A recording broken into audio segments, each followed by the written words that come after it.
there, Scorpio. Welcome back to Wild Lotus Tarot. This is going to be your abundance update for September. So Scorpio, what we're going to do here is get shuffling and choose you an overarching theme or energy for your abundance for the month. And we're looking at all things opportunity, career, job, money, finance, all those kinds of things in your life. We will then go to the full tarot story with the Rider-Waite, and we will be closing out with the Angels of Abundance. Actually, we've got one. No, I thought one had flipped over. It has not.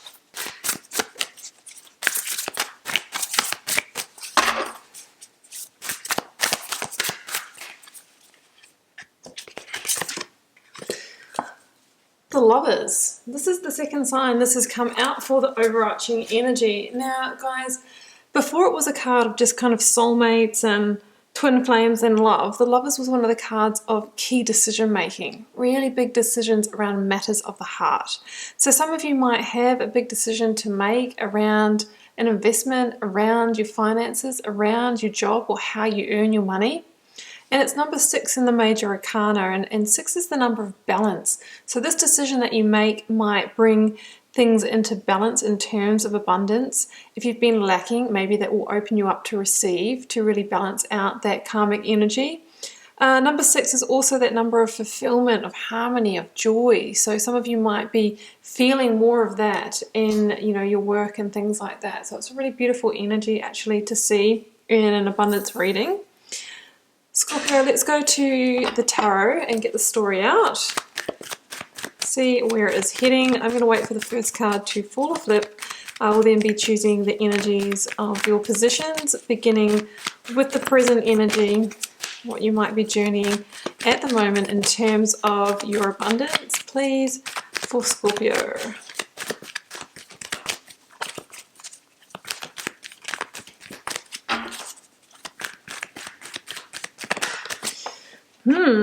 Eight of Wands, change, swift change, maybe divinely guided change, maybe a message or communication, blocks or challenges. We have the Four of Cups. Yeah, it's around fulfillment. It has been around fulfillment, hence the Lover's energy as the overarching theme or energy. The advice from Spirit or Tarot. Wow, beautiful. That is a really great energy to see when we're dealing with fulfillment, because that is the card of divine wish fulfillment. Outcome energy, we have got the Queen of Pentacles. I'll choose a couple of cards now specifically for money, investment, finance before grabbing the clarifiers. So just while I have the Rider-Waite here, can we please have, oh, look at that, Empress and the Five of Swords. Okay, interesting. It's all heading in the right direction here, Scorpio. Once we get over these little hurdles that we see here. Let's clarify. Clarifying the Eight of Wands. Using the Starchild Tarot, which is the kind of sister deck to the Lovers, to clarify. Awakening, that is the energy of judgment. Okay, the major arcana is starting to come out. Okay, let's clarify that Four of Cups for you. We have got the Queen of Wands. Yep, looking for new opportunity. And if I can hold on to these cards, I will clarify the Lovers.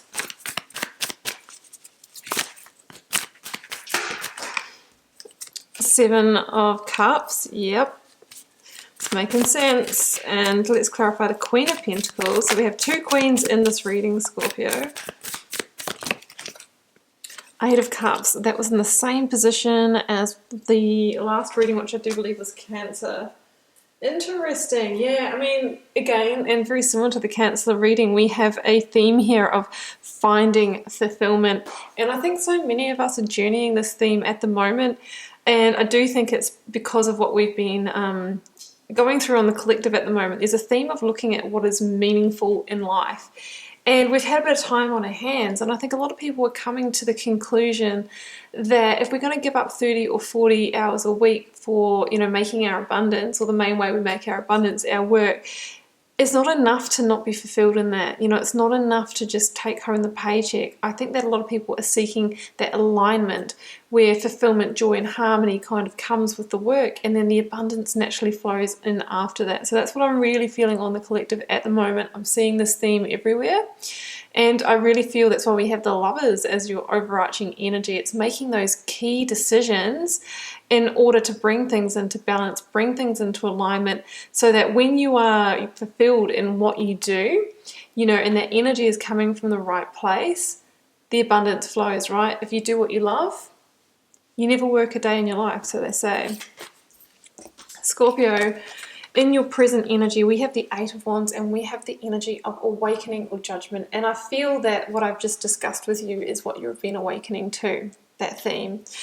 Now, the energy of judgment as well is about liberating yourself from what might have kept you smaller than you're, you know, truly meant to be in this life when it comes to your job, your career, your abundance, your ability to create. Empress, we have her here. And, you know, if there is any ways that you have been feeling constricted, confined, or kept small, judgment is the energy that wants to shift you, and it wants to shift you quickly out of that. So that could be like the self-limiting beliefs that say, I'm not good enough or strong enough leader to go from my position to team leader to manager or something like that. It could be an underlying belief that you're not deserving of receiving abundance. And it's amazing because that is a tricky one that can really hide itself well.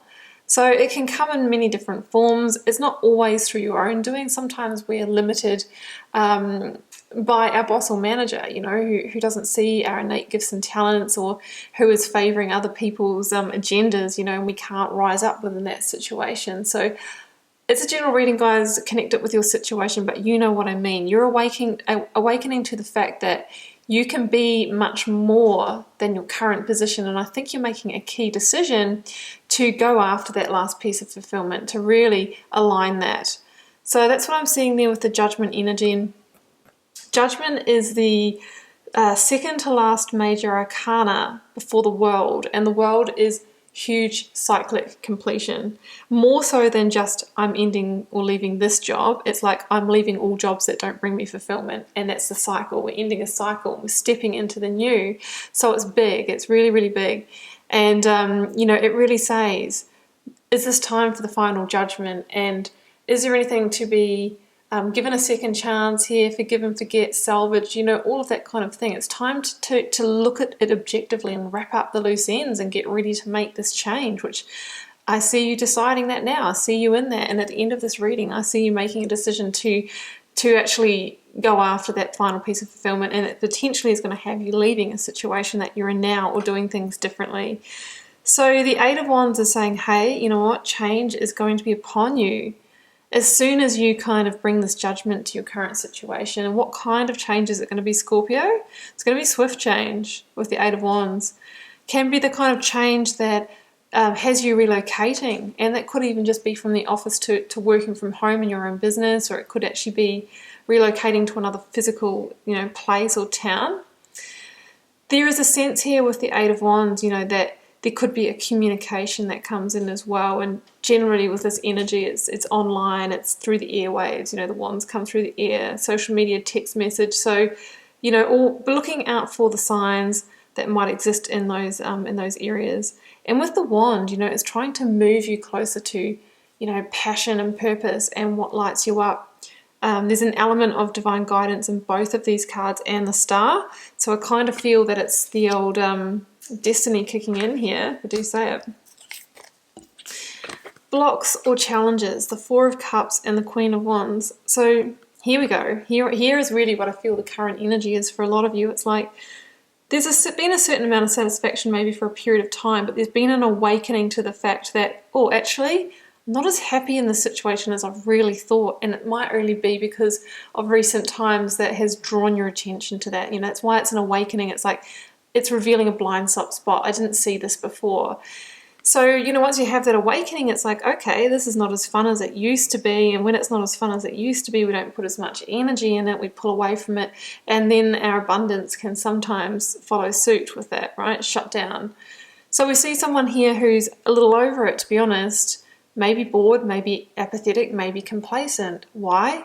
Because you've got a bigger dream. Number 3, I'm manifesting something else. And do you know whose number is number 3 in the Major Arcana?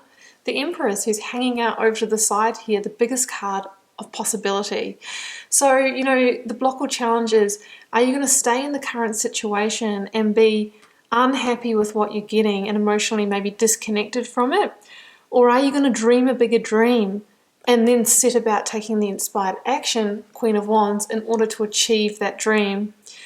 What I love about the Queen of Wands is she's the great opportunist. You know, she's not going to miss an opportunity coming. Always, actually, Scorpio, she comes up in your reading a lot because I always remember saying eyes on the prize because a Scorpio friend, you know, said that she liked that. So it comes up for you a lot. And it's really about seeing the opportunities that present themselves, but being discerning.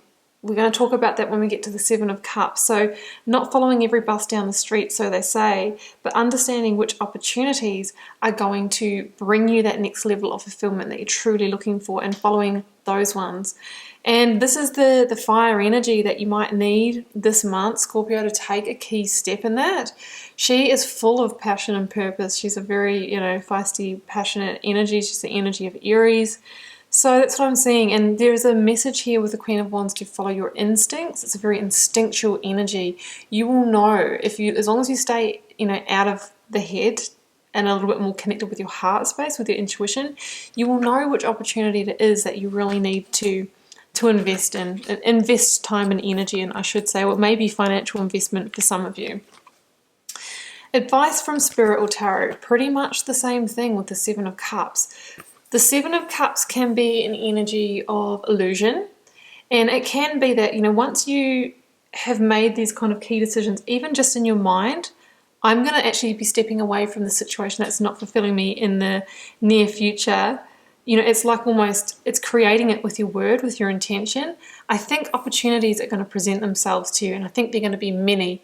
Your job, Scorpio, is to discern which ones are worth pursuing, right? Otherwise, we're going to get in that overwhelmed state, bamboozled by all these opportunities, and some of them could just be the glossy things on the outside that are not going to deliver. That's what the 7 of Cups can talk about. And sometimes when things look great on the outside, the ego gets juiced up and just, you know, wants to grab it. However, my advice to you when the 7 of Cups comes into a reading is, scratch beyond the surface, look deeper, get all the details, get all the information. If it involves contracts, make sure you read them carefully and look at the ones that are going to give you the longevity or the creative opportunities or the freedom, whatever it is that you are desiring. Because the Star is over here saying that, you know, this is a key step towards your divine wish fulfillment. So use it wisely. This is the energy of rebirth, and I really feel this is a whole new direction for you. You may feel a bit vulnerable during this time, and that's understandable, especially if you're stepping away from a situation that has been a key part of your identity for a long time. Stay grounded, do any emotional rebalancing. Balance is a theme here. And healing as well. There can be some healing or recalibration or coming back into balance when the Star is in a reading. So that's a really important place to be in when we're trying to manifest, because we want to make sure that everything's nice and balanced and we're not operating out of a place of lack or, you know, victim mentality or not being deserving or not being able to receive. So that's my message here with those cards. The outcome, if you take that advice. 8 of Cups and the Queen of Pentacles. Well, so the 8 of Cups is where we've been heading with this reading. You know, leaving something behind in order to pursue a higher level. And it doesn't mean to say that you haven't had a good run where you are. This person has 8 cups, right? It's not 1 cup, although the Ace of Cups is good, but you know what I mean. It's not 1, it's 8. So there has been a certain amount of growth, development, joy, harmony in this situation, which I'm really feeling is your job. However, the person in the 8 of Cups knows that there is 2 cups left to get, and they can't be achieved within the current situation. So there's always a feeling of, you know, yearning for that little bit more or being incomplete in the situation. So the person in the 8 of Cups takes the journey to find the missing pieces, and that's what I'm sensing that you will do here, because you can kind of see here that even if you're offered a bit more and maybe another faux cup, and said situation that you're in now, it's not going to be the one you're looking for. So we have that here with another queen, the Queen of Pentacles, and the Queen of Pentacles is a very, very grounded, practical energy, and she is focusing her energies in the right place. So this is a message of focus your energies in the right place, stay grounded, make a practical plan on how to transition out of the situation, and you will receive, you know, the abundance that you desire. The Queen of Pentacles is the divine counterpart of the King of Pentacles. They're like master abundance creators. So it's about focus and slowly and steadily making that transition to what you're fulfilled in, and the abundance will follow. The Queen of Pentacles is the card of Capricorn. She has danced with the devil. She has overcome the challenges. She has slowly released what's not in alignment, what doesn't serve. She's dealt with all of her demons, and because of that overcoming, she has really started to be able to access all of her energy, put it in the right place, and then create the wealth that she has desired. Scorpio, over here in abundance, specifically financially, Five of Swords and the Empress. This is amazing to see the Empress here in this particular reading, because she is the energy that is calling you. The Five of Swords says to me that, you know, maybe there has been some challenges financially, or maybe around this time, especially if we are making a transition. The Five of Swords can be, oh, if I make this change, you know, is it going to be stressful? Is there going to be tension? Is there going to be strife for me, right? But the thing is that we don't get to the next level unless we make change. So sometimes, yeah, we go down financially in order to go up a lot more, because the Empress says anything is possible, and the Empress in a money position is very, very good news. She actually stands for abundance. She stands for blessings, and she is the energy that wants to take whatever this desire, this divine wish under the star is, and actually birth it into the physical realm. She actually wants to make it happen for you. So the message here with the star and the Empress is dream big, overcome your own limitations. Don't let a short-term shortfall put you off really trying to make this happen, this fresh start, because I think it's going to be so fulfilling for you. And when you're fulfilled, the abundance just flows. I mean, look at the Empress. She's so fertile and abundant, and at rest as well, you know, like feeling like it's not really hard work, it's just flowing, because she's just connected. She's connected to that divine feminine, that working with the cycles of nature energy. It's beautiful, Scorpio. Okay, let's close out with some Angels of Abundance, just to get some parting messages for you. But I love this reading. It's very positive. Power of prayer. Give the situation to the universe for uplifting and healing, and be open to miracles. Heaven's unlimited resources, love and answers are awaiting your prayers. Yeah, the star. Dream big. Manifest. Put it out there, because the Empress wants to make it happen. Whoops. Oh. Well, I'm going to take that top one, because I really feel this is what the reading is about. Take a divinely guided chance. All positive change and success ventures involve a degree of risk, and you're ready to follow your divine guidance, that star, to new territories. As you leave behind that which is comfortable and familiar but no longer appropriate for you, you make room for new and more meaningful opportunities. That's your reading on a card, Scorpio. So on that note, we'll leave it there. So Scorpio, I really do wish you all the best in abundance for September. Do keep in mind it's a general reading for the collective. It might not be everyone's reading. Feel free to leave me a comment if you're called to share. I do read them all and try to respond to as many as I can. It helps me get to know you guys and connect with your energies. Keep in mind they are public, so just share what you are comfortable with sharing, and I will see you back here throughout the month for plenty more readings.